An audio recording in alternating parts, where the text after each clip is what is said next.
Tonight, a major shock for nearly 200,000 refugees living in the United States.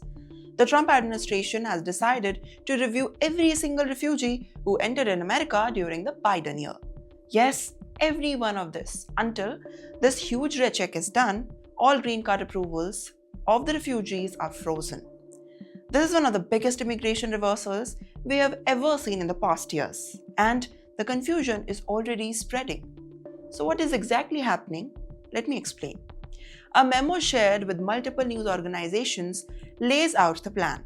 It was signed by the USCIS Director Joseph Edlow, and the message is clear. The previous administration focused on speed instead of security. So, now the agency will re-interview all refugees who entered between January 2021 to February 2025. That's almost 200,000 people who now have to go through the fresh questioning, new screenings, and a full review of their original refugee claims. Many of these refugees have already rebuilt their lives.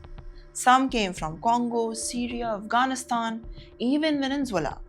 They survived the war, violence, and years of background checks. Refugee groups say that this move is not just unnecessary but cruel. Afghan-Evac, a major advocacy group, said that the families who escaped the war are being thrown into the fear again. HIAS, another major organization, called it shockingly ill-conceived. But the memo gets even tougher. USCIS says that the refugee status can now be terminated for both the main applicant and their family. Green card approvals can also be cancelled, and if a green card is denied, there is no direct appeal.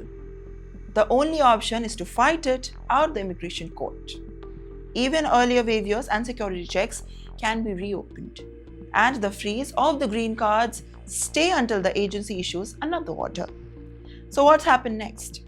USCIS has 90 days to prepare the priority list for the refugees who will be called first. Officials say that they want to make sure that every refugee truly meets the definition at the time of entry and possess no threat to the public safety.